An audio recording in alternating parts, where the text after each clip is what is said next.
Allora, è un ricercatore della NYU Tandon School of Engineering, TED Resident Speaker, inglese, imprenditore e tecnologo creativo e attivo su numerosi progetti di ricerca. Stiamo parlando di Carlo Bautista. Applauso 29. Più di Facebook ha preso. Siamo. Aspettate, perché guarda, Carlos, un momentito, por favor, un ratito. Guarda la vera tecnologia. Dimmi. Guarda. Fammi vedere. Non funziona. Non funziona. Ha ritardato. Anche tu c'hai un piccolo ritardo, sì. Carlos Bautista.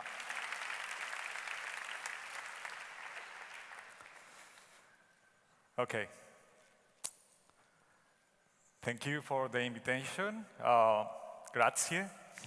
That's all I can say in Italian, so forgive me about that. Okay?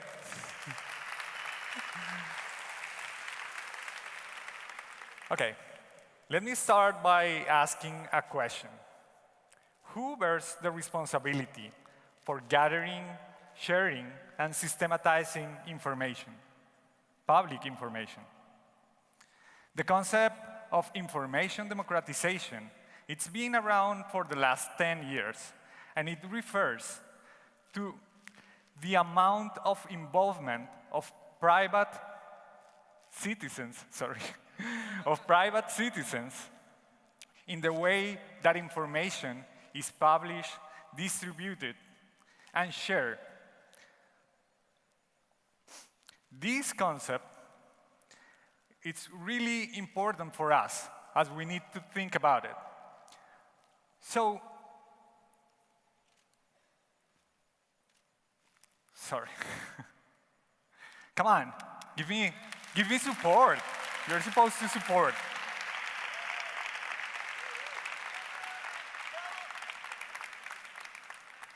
So, what is involvement? Involvement is about action, right? So, when we think about action, the question is people really willing to interact with the content of a given medium? Is people willing to read, write, or share the content of a website or an app? This is important. So, now, with that content, what can we do? So,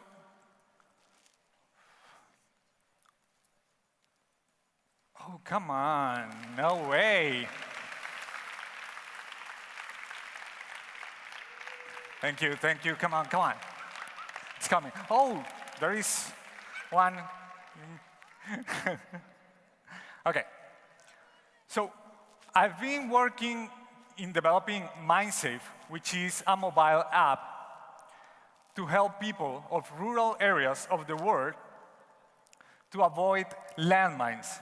The idea with this application is to identify safe paths for their daily commutes. People in rural areas of the world lack access to information systems. And this lack of information systems, it's really key for them because they don't have a clue of where landmines are. So, why developing an app? We need to develop an app because the way for people to interact with information is changing. So, by developing Minesafe, what I've been doing is collecting information from the community, the crowd, you might say, to identify safe and reliable paths for their daily commutes. The idea is to help not only citizens, but governmental officers to find that safe and reliable paths and then identify which areas are the top priority to the mine.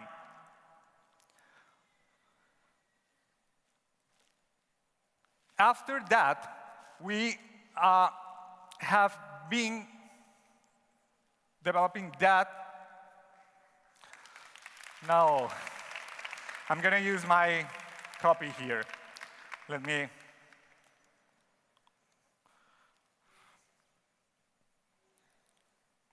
The first time I presented this project to a crowd a little bit smaller than this one, and that's why I'm so nervous, the project even had a different name. It was called AR, Augmented Reality, Anti-Personnel Mines. And the project was a mobile app to help military personnel to identify and deactivate landmines. A lot of things have changed since that very first time, but one idea had remained exactly the same. The idea of using information to save lives had remained exactly the same from that time. Ever since, every time I have presented this project, I have received exactly the same questions. The first one is, how are you going to deal with the lack of connectivity in rural areas of the world? That makes sense, right? How am I supposed to deal with that? The second question is, do the actual phones have enough, a good GPS system to keep users safe along the pathway? That's another fair question. And the third question is, do people in rural areas of the world, and this is really important, have access to these kind of things like smartphones? I'm not sure about that. Okay, and even if they have access to these smartphones, are they able to handle this? Can they really use smartphones in rural areas of the world? Every time you are trying to push technology on a different direction, a lot of questions are raised. And I have to admit that I don't have all the answers, but I'm working really hard to solve it. I'm working really hard to create possible scenarios where this kind of technology can be developed. Technology is not only about developing cool stuff. It's not only about developing information systems or products. Technology is mainly a political action. So every time we develop a project based on technology, that project relates really close to the development of a policy, like a public policy. We need to make impactful projects. We need to understand that there are always a lot of barriers, and it's up to us to let that barriers stop us or inspire us. I've been developing Minesafe for 2 years now, and just 2 weeks ago, I was able to sign an agreement with the Colombian government. That agreement, okay, so this is the image for Minesafe. So just 2 weeks ago, we were able to sign an agreement with the Colombian government. Imagine that. We have been working for 2 years now, and it took 2 years to get one signed piece of paper. But the implication of these piece of papers are not small. The implication of this piece of paper are huge. Right now, with that information, I'm going to be able to share the information of where landmines are not. So what I'm doing is not letting people know where landmines are. That should be really scary, right? I don't want to do that. I don't want to create more stress in affected populations. What I'm doing is taking all that information and I'm sharing that information with the public. So this is how information technology relates to politics. Information technology relates really closely to policy development because one sign can have enormous implications. During that 2 years, we have developed several iterations of the project, ranging from the augmented reality app to a repository of pathways in rural areas of Colombia.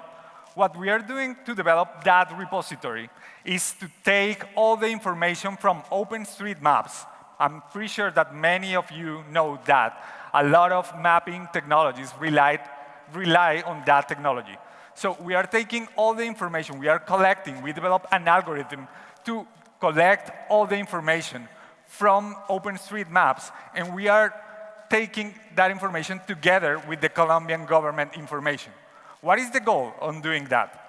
Through that, we are going to be able to understand how is the mapping situation at a rural pathway in Colombia.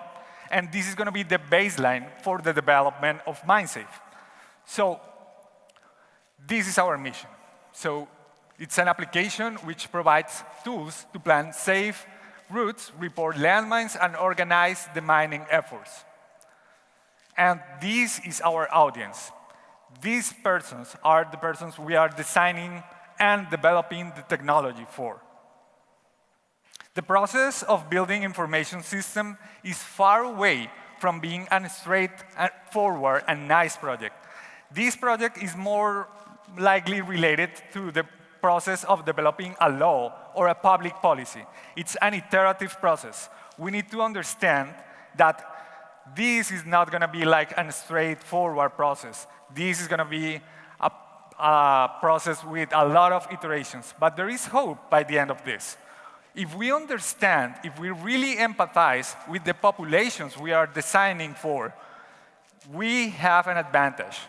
If we understand how these populations relate to each other and their environment, we have a real good chance of understanding their needs. And understanding their needs means that we can ask the right questions. Whenever we are developing technology, we need to ask the right questions. Otherwise, we are going to be ending up creating bad technologies or unuseful technologies. That's really key. As tech developers, we cannot wait until unserved populations can afford the development of technology. We cannot just be there, standing, waiting for people to have enough money to buy our technology. No, we need to take action, and we need to start thinking about them before they can even think about, or they can even have money to buy our apps or to buy our products. It is our duty to think about unserved population in the same way as public policy is intended to serve unserved population. Democratizing information is about creating the right tools for the right people at the right time. We need to first understand people's needs. Then, we need to create possible scenarios to put that technology and make that technology alive. And then, by the end, we need to create really good and nice technology. Technology should be invisible. Good technology and good design, it's always invisible. I think it's time for us to start really democratizing information and to understand that concept. Democratize information, it's about, as I told you, creating the right tools for the right people at the right time. It's time for us to think about the forgotten. It's time for us to use technology for the good of humanity. Thank you. So, hold on, just a second. Hey! Okay, I just want to show you a little bit how the application works. So this is a wireframe of the application. We are developing the prototype right now, but I want to show you how the application works. So this is one print screen of what the application is supposed to do. Whenever we put the address of one of the places we want to go, the app is going to identify the safest path to go from point A to point B. After that, we're going to have this interface. So this is the main interface. We wanted the app to be really clean and without many text. We want the app to be approachable and accessible. So after that, we are going to find our way. We are going to have a help button present all the time. This is really important because even we don't want people to be hurt.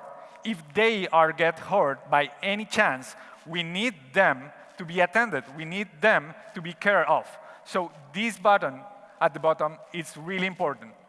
After that, we are going to have these layers, and these layers, we don't want people to know where landmines were or where landmines are supposed to be. We want people to know where are the clear paths. We want people to be safe. We want people to be confident. We don't want them to be shaking every time they are wandering around, right? Okay, so this is how the app is going to work. We're going to have something called the Guardian mode. So whenever you press help, this is going to activate a panic button.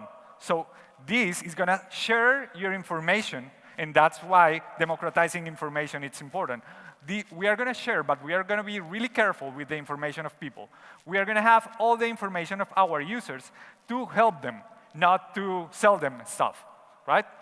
So after that, we are going to have the Guardian mode, and the Guardian mode is going to be this. This is going to be the Guardian mode. And after that, we are going to have the option to report as suspicious of a landmine.